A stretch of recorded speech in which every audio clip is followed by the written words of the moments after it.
Hello friends, today we are going to continue chapter number 10, Organs of Government, lecture number 10. Friends, up to now in this chapter we have discussed about the important organs of the government, that is legislature, executive and judiciary. We have discussed about its importance, its work, that what the functions are there of all these government, of these organs, how these organs work, what powers have been they allotted by the constitution. Each and every organ has certain specific powers to control each other organs.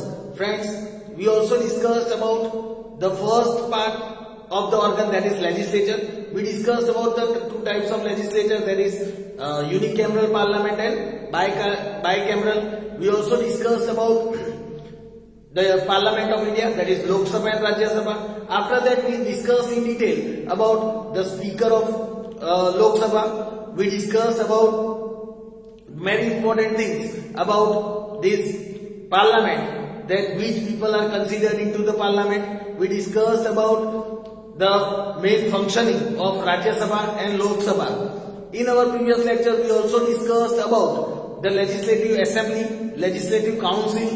We also discussed how this legislative council and legislative assembly works. Friends, we also discussed about the legislative executive powers of this legislature in our previous lecture. Friends, in this lecture we are going to discuss the second organ, that is the executive. Now we will discuss about the executive. Let us learn about the executive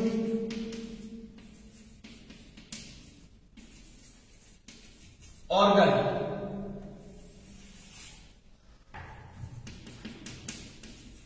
Executive organ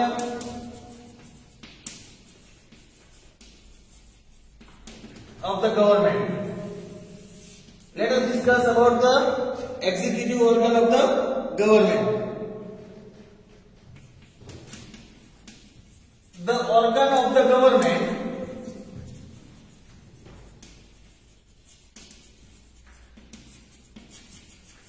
which does the function of execution, which does the function of execution and administration of law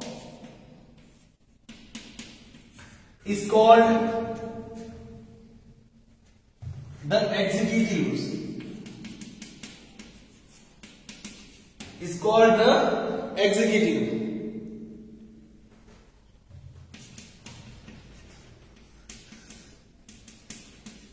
The executive is the most efficient, it is the most efficient and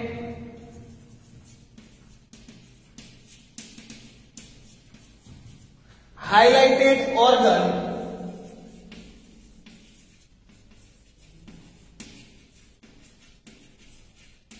of the government.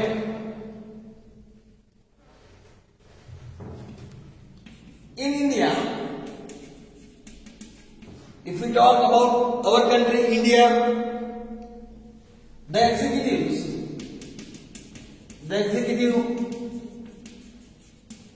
consists of two parts. They are first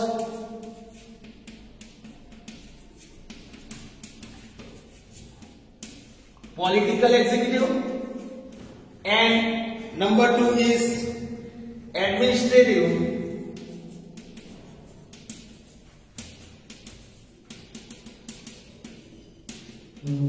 executive, and another is administrative executive, or they are also known as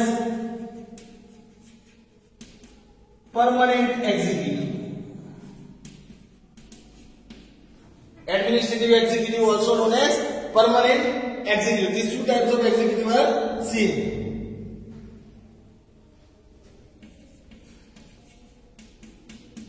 political and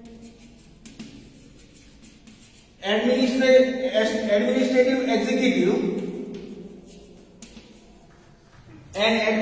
executive officers and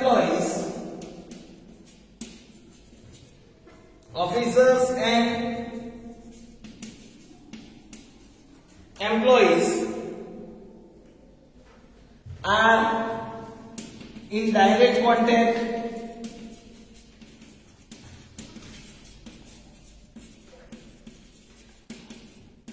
of the people. They are in direct contact of the people.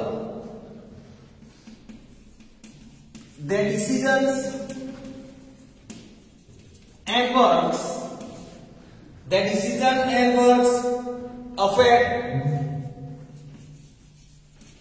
affects the life of people. Their decision and works affects the life of people. This is the work of political and administrative executive. Now friends, let us learn one by one about political executive. Let us start learning from first.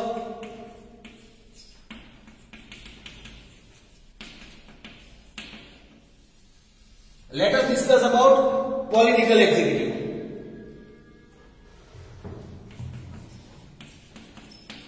The elected representative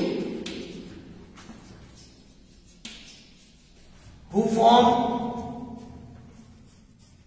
the government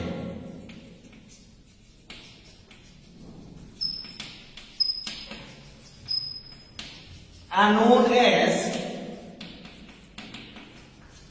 political executive. Here it is said the elected representative who are winning in the election, they are known as political executive.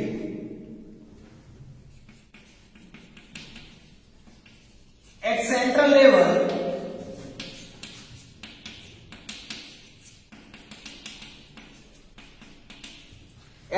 level, the political executive consists of the Prime Minister and his Council of Ministers, President, Vice President,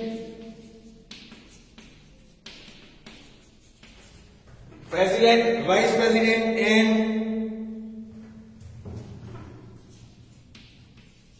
bureaucrats. These are the persons who are considered in political executive. At state level, they may be governor, chief minister, etc. This is at the state level. Their main task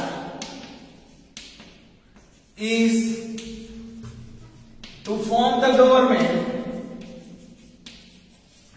Their main task is to form the government and frame the policies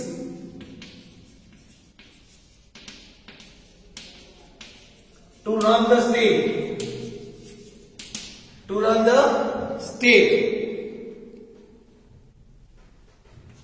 The political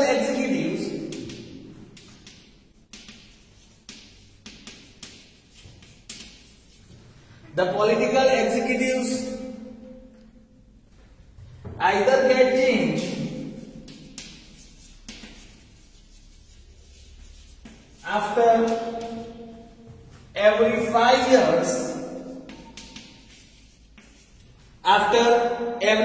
years, or if if their party lose their power, or if their party lose their power, the political executive can belong to any political party.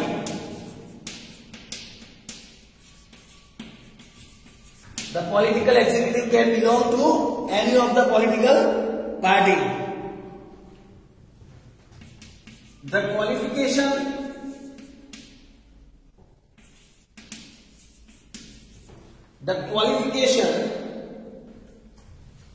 required to get elected and come to power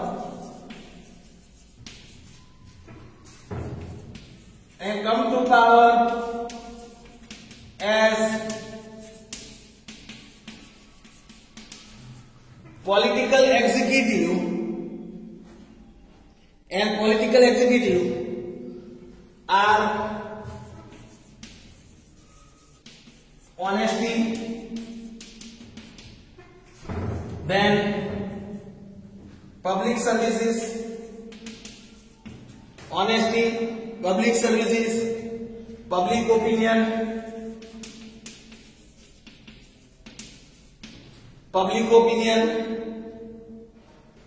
and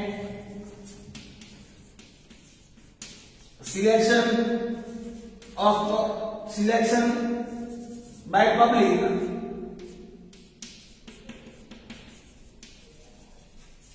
through voting. These are the requirements how you can become the political executive. The person should be very honest. He should be doing public services so that he can win the public opinion, and he must be selected by the public through the election process.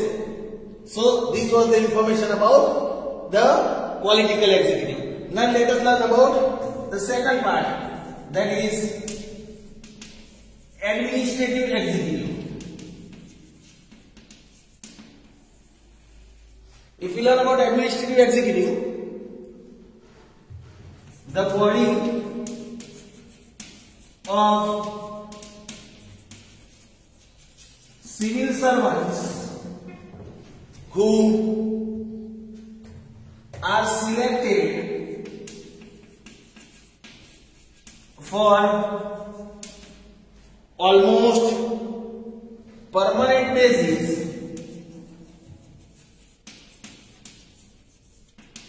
is called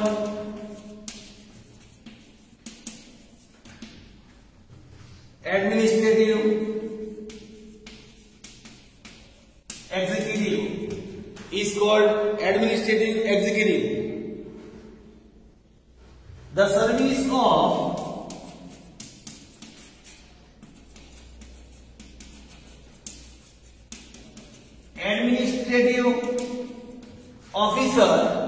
administrative officer is called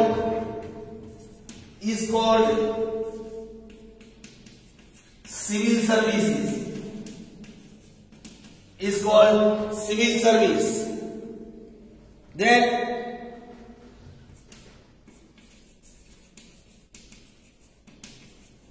administrative executives includes, which people are considered in administrative executives? It includes IAS and IPS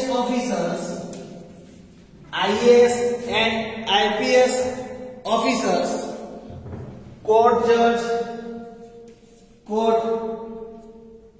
judge,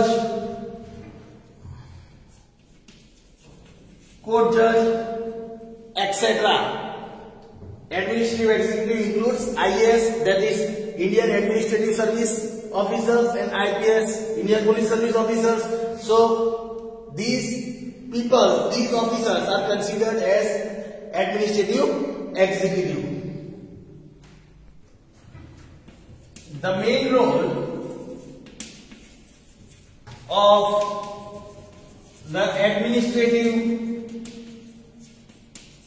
executive is the main role of the administrative executive is to serve the people as per the policies, programs,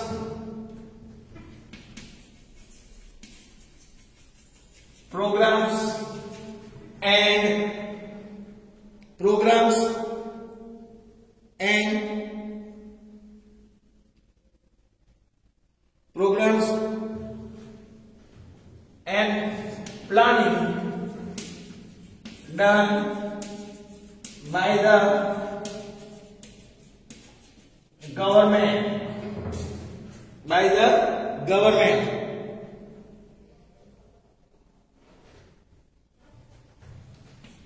The administrative executive carries out the work of implementing the policies,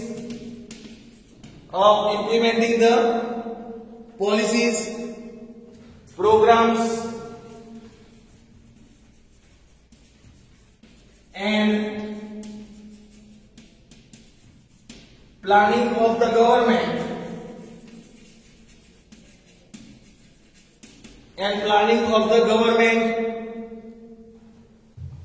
while keeping in view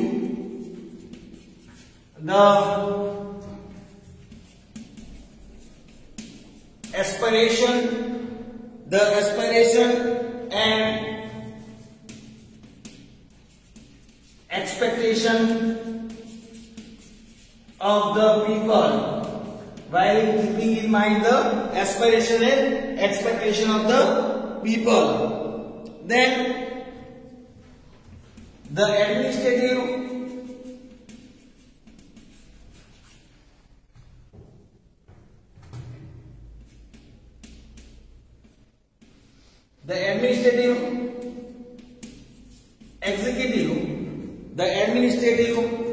executive is formed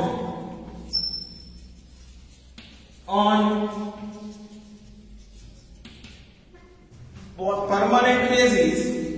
It is formed on permanent basis. That is, the officers are appointed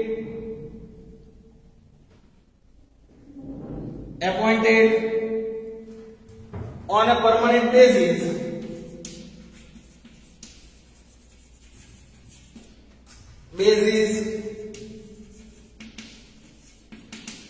Unlike political leaders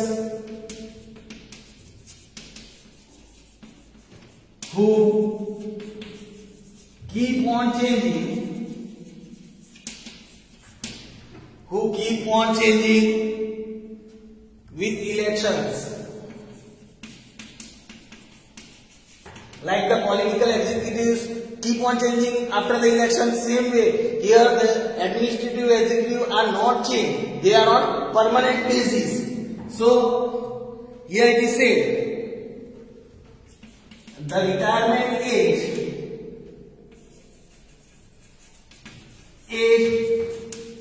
of administrative executive, the retirement of administrative executive is different in different states. The retirement age is different in different states. If they misbehave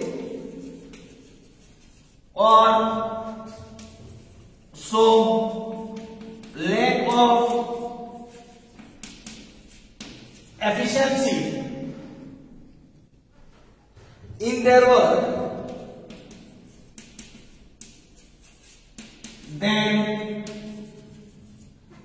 they can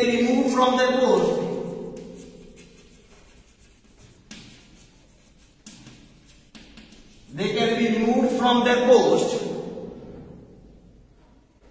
using definite procedure.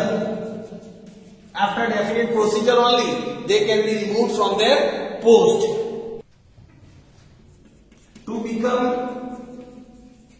an administrative executive,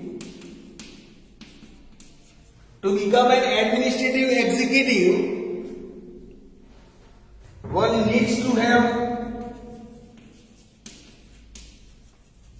educational qualification,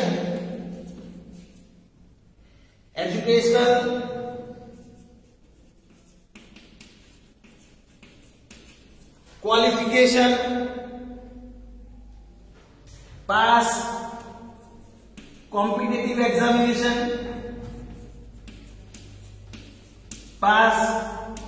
competitive examination, like IAS and also gain some prerequisite experience and also require some previous experience. This is for the eligibility to become the administrative executive. Hope so friends you might have understood about the executive organs of the government, that is political executive and administrative executive. Now friends, let us discuss about another point. Now friends, let us discuss about the President of India. Let us discuss about the President of India, the post of the President. We will discuss about the post of the President. The President has the supreme responsibility. The President has the supreme responsibility and authority to defend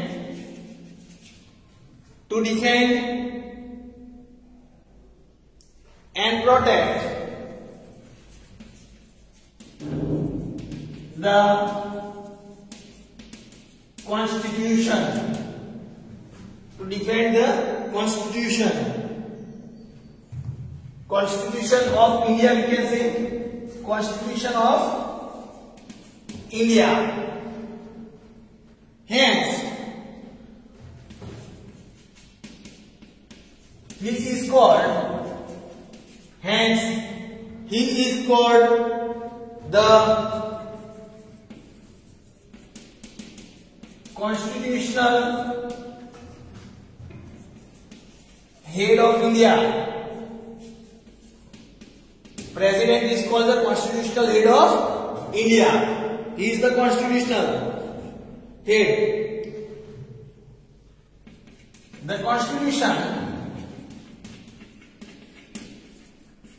gives him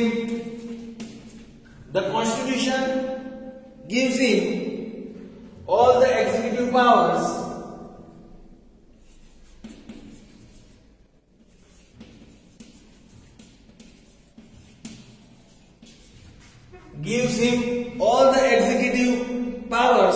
of the federal government.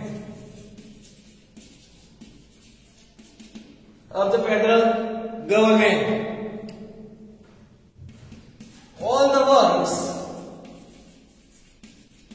of the central government,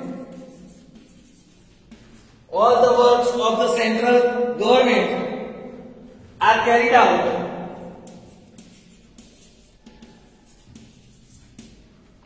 out in the name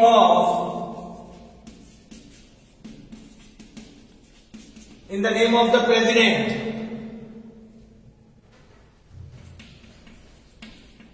He is the head of the nation.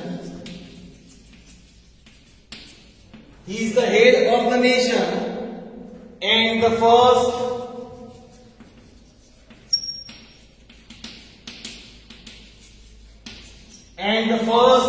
citizen of Indian Republic. Friends, please keep in mind that President is considered as the first citizen of Indian Republic. He is the first citizen of our country. He is the head of the nation. He is also considered as the head of the nation. Now let us see the eligibility.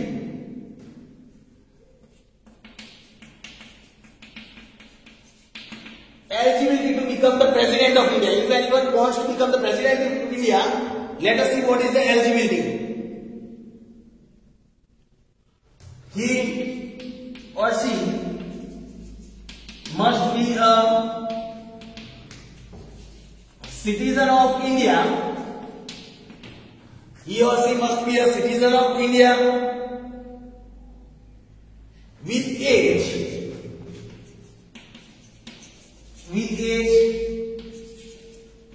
35 years or more.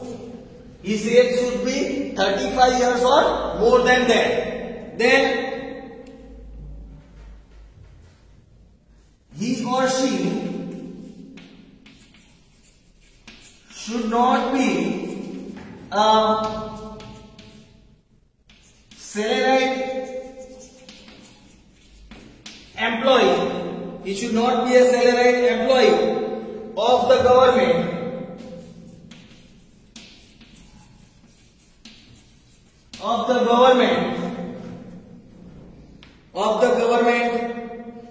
or hold any office of profit. Then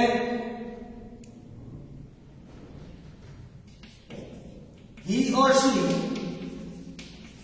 should not be the member of any house of the parliament. He or she should not be the member of any of the house of the parliament or state legislative assembly or state legislative assembly. This is the eligibility that is required to become the president of our country. Now let us learn about the election and the term of the president. Election and the term of the president. The president is elected through voting by the elected members,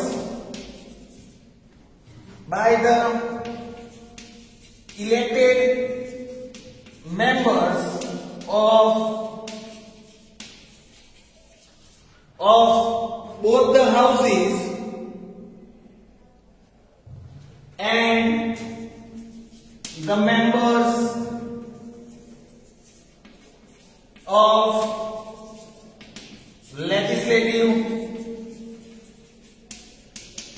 assemblies and legislative assemblies. He is elected for a term of 5 years. His term is of 5 years. He can again contest the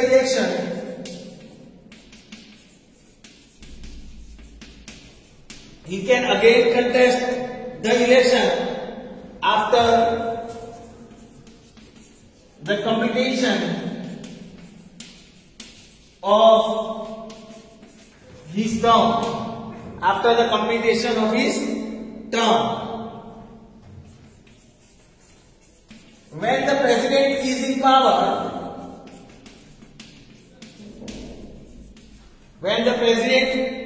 power, neither any criminal cases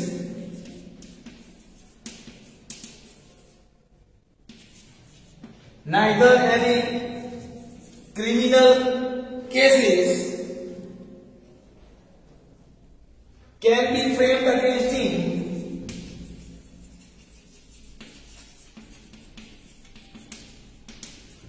framed against him nor any order of arrest him can be made. Here it is said, until a person is the president of the country, when he is assuming the post of the country, at that time, no criminal charges can be put against him, neither any arrest warrant can be issued in the name of the president of the country. If the person has done any kind of crime activities, then he is first of all removed from the post of the president, and after that the charges are implemented. Until and unless the person is on the seat of the president, no criminal cases are implemented on him. So friends, this was the information about the basic information about the president of India, that is the president, information about president. We learn about the powers and functions of the president in our next lecture. Thank you friends.